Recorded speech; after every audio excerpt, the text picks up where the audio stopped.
நம்ம கத்தோலிக்க மக்களுடைய விசுவாச வளர்ச்சிக்காக மட்டும்தான். வேற நான் கேத்தலிக்ஸ் இது நீங்க பாக்குறது உங்களுடைய விருப்பம். மற்றபடி இங்க நீங்க ஆர்கியூ பண்றதுக்கோ நீங்க உங்களுடைய கருத்துக்களை நீங்க முன்வைக்கிறது ஓகே. மற்றபடி இது சண்டை போடுறதுக்கான இடம், நீங்க அக்யூஸ் பண்ணிட்டு நீங்க இங்கேயே நீங்க மட்டமா பேசுறதுக்கான இடம் இது கிடையாது. நீங்க ரொம்ப கஷ்டப்பட்டு பெரிய பேஜா நீங்க நிறைய லைன்ஸ்ல நீங்க கமெண்ட்ஸ் போட்டு இங்க நீங்க எங்க திருச்சலை அசிங்கப்படுத்தும் போது நான் ஒரே செகண்ட் அதை டெலீட் பண்ணிட்டு போயிட்டே இருப்பேன். தேவையில்லாம உங்க டைமையும் வேஸ்ட் பண்ணாதீங்க, எங்க டைமையும் வேஸ்ட் பண்ணாதீங்க. அதே போல நீங்க டவுட்டா கேட்டீங்கன்னா நான் கண்டிப்பா யாரா இருந்தாலும் உங்களோட டவுட்ஸை நான் கிளியர் பண்றதுக்கு தயாரா இருக்கேன். தேவையில்லாத வேலைகள், இந்த வாதங்கள், விதண்டாவாதங்கள், இந்த பிரச்சனை பண்றது, எங்களை மட்டமா பேசுறது, இங்கேயே பேசுறது, இதெல்லாம் வேண்டாம். உங்களுடைய சேனல்ஸ் வச்சு அங்க நீங்க பண்றதுனா பண்ணிக்கோங்க, அது உங்களுடைய விருப்பம், உங்களோட ஸ்டைலும் கூட. நீங்க அதை பண்ணிக்கோங்க, இங்க அதை பண்ணாதீங்க. என்னுடைய ரெக்வஸ்ட் இல்லை, கமெண்ட் டாட், அவ்வளவுதான். யாரையும் நம்ம ஜட்ஜ் பண்றதுக்கோ நம்ம யாருக்கும் எந்த ஒரு தகுதியும் கிடையாது, உரிமையும் கிடையாது. எல்லாரையும் யாரு எப்படின்னு ஆண்டவருக்கு மட்டும்தான் தெரியும். அதனால தேவையில்லாத வார்த்தைகளை பயன்படுத்த வேண்டாம். எந்த ஒரு ரிலிஜனை குறித்தும் சரி, மதம், சமயம், அதெல்லாம் அவங்களோட நம்பிக்கை. இந்த குறிச்ச இந்த ஆர்கியூமெண்ட்ஸ், ஒவ்வொரு வாதங்களும் விதண்டா வாதங்கள் மட்டும்தான். எல்லாருக்குமே டைம் வேஸ்ட், அதனால எந்த ஒரு பிரயோஜனமும் கிடையாது. அதுக்கான ஃபோரமும் இது கிடையாது. இது எங்க கத்தோலிக்க மக்களை எஜுகேட் பண்றதுக்காக. மற்றபடி இன்ட்ரெஸ்ட் இருக்கவங்க பாக்குறவங்க பாக்குறது அவங்களோட விருப்பம். ஏன்னா மற்றது சம்பந்தப்பட்ட டாபிக்ஸ் வருது, ஜென்ரலா ஸ்பிரிச்சுவாலிட்டி ரிலேட்டடாகவும் சில விஷயங்களை இங்க பேசுறது வழக்கம் தான். அவங்களோட விருப்பம். மற்றபடி இதை ஒரு ஆர்கியூமெண்டா கொண்டு போறது, அடிச்சுக்கிறது, இதெல்லாம் வேணாம். நம்ம ஆண்டவருக்கு ஒவ்வொன்றுத்துக்குமே கணக்கு கொடுக்கணும். எல்லாத்துக்கும் மேல நம்ம எல்லாருமே ஆண்டவரோட பிள்ளைங்க. ஆண்டவர் மேல இருந்து பாக்குறவர், ஒவ்வொருத்தரையுமே அவரோட குழந்தைங்கள தான் பார்ப்பாரு. நம்ம எல்லாருமே ஆண்டவருக்கு அவரோட குழந்தைங்க தான். நமக்கு தகப்பன் ஸ்தானத்துல இருந்து ஆண்டவர் பாக்குறாரு. இது பைபிள்ல இருக்கான்னு கேட்டா தெருவா போஸ்டர் அடிச்சு ஓட்டுறது கூட பைபிள்ல இல்லையே. அதே போல எல்லாமே பைபிள்ல இருக்கிறதா செய்யணுங்கிறது அவசியம் கிடையாது. பைபிள்ல இருக்கிறது எல்லாமே எல்லாருமே செய்யறோங்கிறதும் கிடையாது. பைபிள்ல இருக்கான்னு கேட்கும் போது முதல்ல பைபிள்ல இருக்கிறது எல்லாமே நாம செய்யறோமாங்கிறத நாம பார்த்துக்கணும்.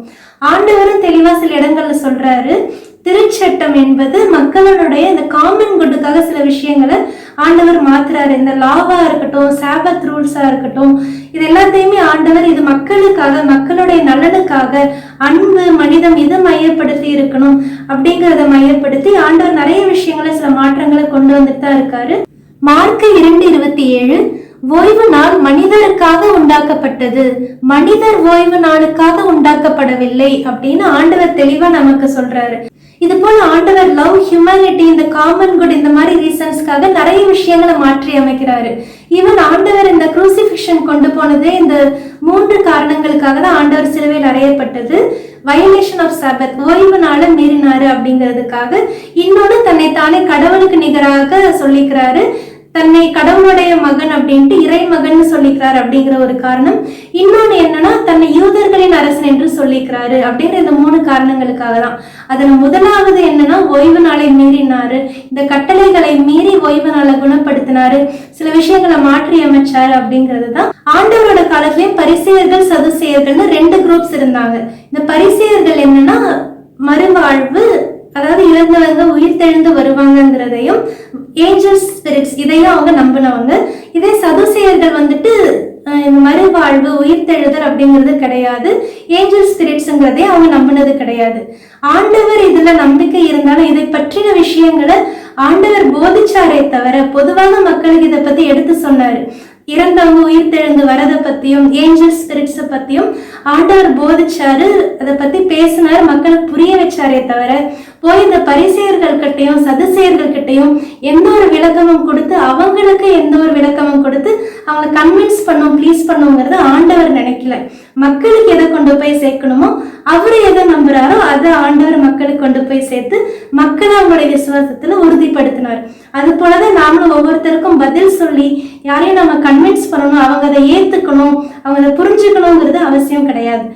நமக்கு தெரிஞ்சதை நம்ம சொல்லுவோம், அவங்க ஏத்துக்கிறாங்கன்னா ஏத்துக்கட்டும், இல்லைன்னா நமக்கு அது தேவையில்லை. நாம நம்முடைய ஃபெய்த்ல நாம உறுதியா இருந்துட்டு போவோம். ஜீசஸ் எங்கேயுமே யார்கிட்டயுமே தனக்கு ஒரு ரெகக்னிஷன் கிடைக்கணும், தன்னை எல்லாரும் மதிக்கணும், தன்னை ஏத்துக்கணும், ரெஸ்பெக்ட் பண்ணணும், என்னை புரிஞ்சுக்கணும் அப்படிங்கறத முன்வைக்கவே கிடையாது. தன்னுடைய போதனைகளை தெளிவாக ஒரு உறுதியாக மக்கள் முன்னாடி வச்சாரு. தன்னுடைய போதனைகளை மக்கள் கிட்ட கொண்டு போய் சேர்த்தாரே தவிர யாரும் அதை ஏத்துக்கணும், மற்றவங்களை கன்வின்ஸ் பண்ணணும், ப்ளீஸ் பண்ணுங்கிறத ஆண்டவர் முன்வைக்கவே கிடையாது. ட்ரூத் அண்ட் ஜஸ்டிஸ்ங்கிற விஷயத்த முன் வச்சு ஆண்டவருடைய அன்பு இரக்கம் இதுதான் மேலானதுங்கிறத வச்சு ஆண்டவர் நீதியின் வழியில எல்லா போதனைகளையுமே செஞ்சாரு. நாமும் அதன்படி ஆண்டவர் நமக்கு கொடுத்திருக்கிற கட்டளைகளை கொண்டு மற்றவங்க நம்ம ப்ளீஸ் பண்ணுங்கிறது அவசியம் கிடையாது, மற்றவங்க புரிஞ்சுக்கணும் ஏத்துக்கணும் அப்படிங்கிறது அவசியம் கிடையாது. நம்முடைய புரிதல நாம தெளிவா உறுதியா இருப்போம்.